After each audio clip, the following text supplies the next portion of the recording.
Hello friends, welcome to my channel Rai astrology. आज हम बात करेंगे धनु लग्न के दिसंबर माह के फलादेश के बारे में। तो जैसे कि आप स्क्रीन पर देख सकते हैं, ये धनु लग्न की कुंडली है। तो आप भी अपनी कुंडली में चेक करिए। अगर प्रथम भाव में यानी कि लग्न में 9 नंबर लिखा है तो इसका मतलब आप धनु लग्न के जातक हैं। अब देखिए, मैं आपके पर्सनल कुंडली के ग्रहों की स्थिति तो नहीं जानती, इसलिए ये फलादेश आपके गोचर में ग्रहों की स्थिति के आधार पर है।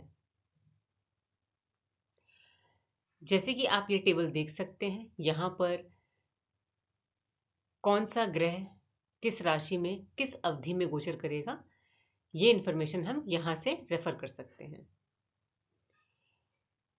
तो 9 ग्रहों में से कुछ ग्रह ऐसे हैं जो अपनी एक राशि में लंबे समय तक गोचर करते हैं, जैसे कि शनि 2.5 साल, गुरु ग्रह 1 साल और राहु और केतु 1.5 साल।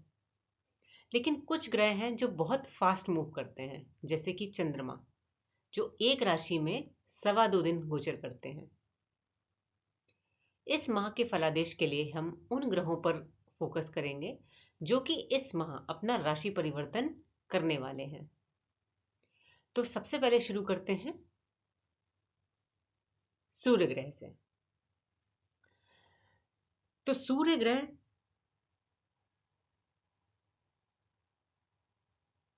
आपके 12वें भाव में गोचर कर रहे हैं 16 नवंबर से लेकर 15 दिसंबर तक। यहां पर सूर्य अपनी मित्र राशि में है और नवम भाव के स्वामी होकर बैठे हैं। तो जो लोग हायर स्टडीज के लिए विदेश जाना चाहते थे, उनको विदेश जाने का मौका मिल सकता है। कोई धार्मिक यात्रा हो सकती है और आप अपने काम की वजह से भी फॉरेन क्लाइंट से या फॉरेन प्लेसेस से जुड़ेंगे। और अगर आप योगा और मेडिटेशन करते हैं इस समय, तो ये आपके काफ़ी हद तक मेंटल पीस देगा। तो मैं आपको गाइड करूंगी कि आप इस दौरान योगा या मेडिटेशन को डेली प्रैक्टिस करें। अब बात करते हैं बुध ग्रह की। तो बुध ग्रह आपके 12वें भाव में गोचर कर रहे हैं 30 अक्टूबर से लेकर 3 जनवरी तक। बुध ग्रह अपनी इस भाव में यानी कि 12वें भाव में क्या फल देंगे, इसको मैं अपने पिछले माह के फलादेश में कवर कर चुकी हूं, नवंबर मंथ के। तो अगर आप इंटरेस्टेड हैं तो आप धनु लग्न के नवंबर माह के फलादेश को रेफर कर सकते हैं मेरे चैनल पर। अब यहां पर बुध जो है वो सूर्य के साथ इकट्ठा इस भाव में रहेंगे। अब सूर्य और बुध की युति को हम बुध आदित्य योग भी बोलते हैं।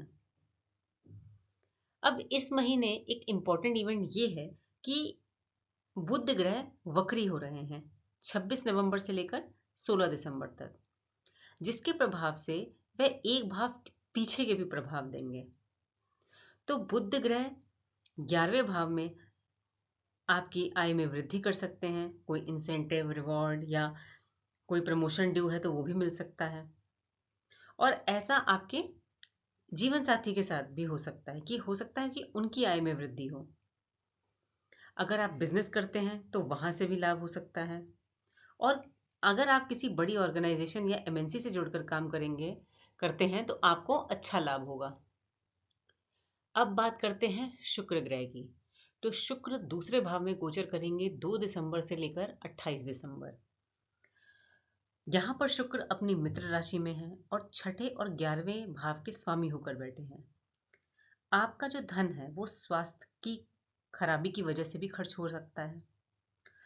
लेकिन अगर आप डॉक्टर, लॉयर या डिफेंस से जुड़कर काम करते हैं या जॉब करते हैं तो इस प्रोफेशन से आपको धन लाभ भी हो सकता है।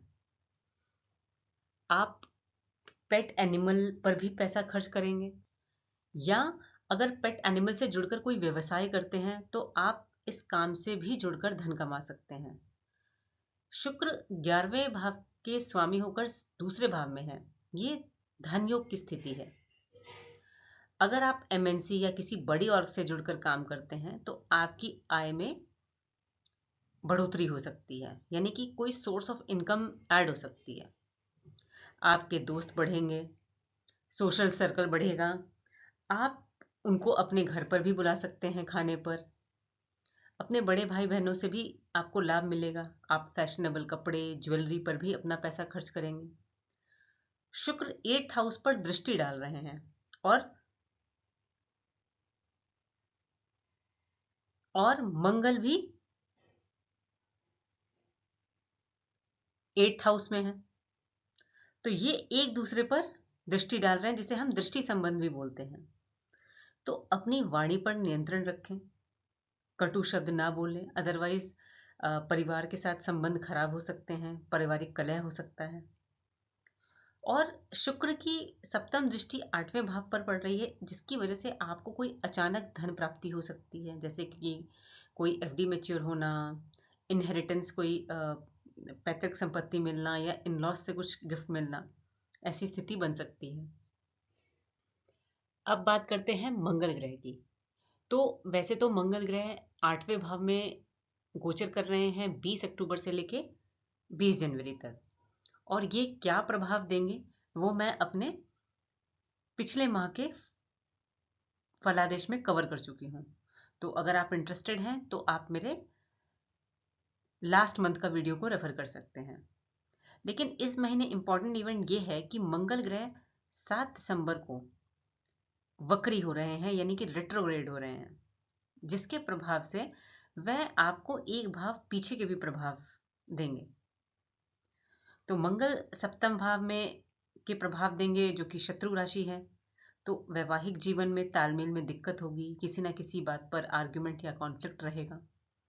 अगर बिजनेस करते हैं तो बिजनेस पार्टनर के साथ भी आर्ग्यूमेंट हो सकता है। इसलिए ये गाइडेंस है कि अपने क्रोध पर संयम रखें और किसी भी बहस से, आर्ग्यूमेंट से बचें, चाहे वो आपका वर्क प्लेस हो या फैमिली हो।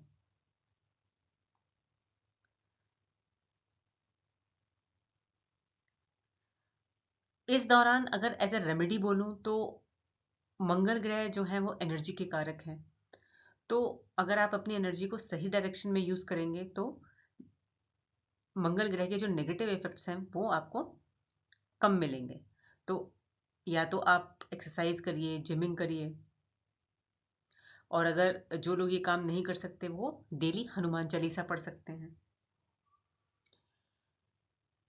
अब हम जानते हैं शनि ग्रह के बारे में। तो देखिए, शनि ग्रह जो है वो एक ही राशि में, जैसे मैंने कहा कि 2.5 साल तक गोचर करते हैं। तो यहां पर शनि आपके तीसरे भाव में मार्च 2025 तक गोचर करेंगे।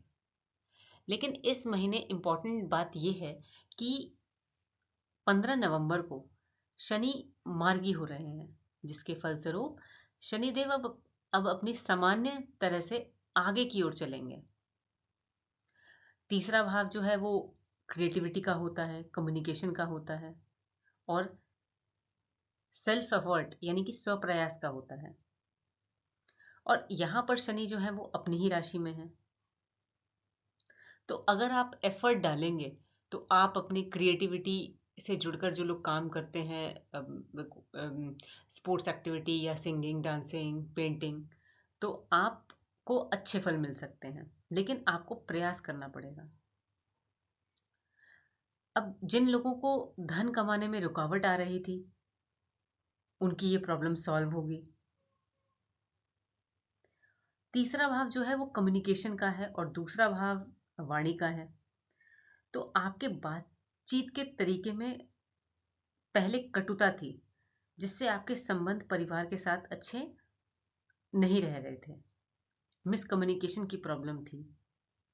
अब ये जो कंडीशन है, जब से शनि मार्गी हो रहे हैं 15 नवंबर से, उसके बाद ये जो भी आपकी प्रॉब्लम थी वो सॉल्व होगी। आपके जो संबंध हैं फैमिली से वो बेटर होंगे। पिता से या सीनियर्स के साथ जो अनबन चल रही थी उसमें थोड़ा बेटरमेंट आएगा। फादर का जो स्वास्थ्य खराब चल रहा था वो भी बेटर होगा। और जो लोग एजुकेशन पर्पस के लिए विदेश जाना चाहते थे उनके लिए अब ये सही समय है। तीसरा भाव आपकी हॉबी और क्रिएटिविटी का है। तो अभी तक आपको शायद सक्सेस नहीं मिल रही थी, इसलिए आपका इंटरेस्ट भी कम हो गया था। तो अगर अब आप प्रयास करेंगे तो आपको अच्छे रिजल्ट मिलेंगे, और विदेश से जुड़कर भी काम करेंगे तो आपको लाभ मिलेगा। जुपिटर ग्रह जो है वो रेट्रोग्रेड करे थे 9 अक्टूबर से लेकर 4 फरवरी 2025 तक, और इनके जो प्रभाव हैं वो मैं लास्ट मंथ में कवर कर चुकी हूँ। तो मैं आपको सजेस्ट करूंगी कि आप पिछले महीने का भी फलादेश रेफर करें।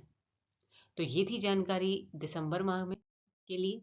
अगर आपको मेरा वीडियो अच्छा लगा हो तो लाइक करें, शेयर करें और सब्सक्राइब भी करें, जिससे कि मैं जब भी कोई वीडियो डालूं तो आपके पास ऑटोमेटिक अपडेट आ जाए। आज के लिए इतना ही। Thank you.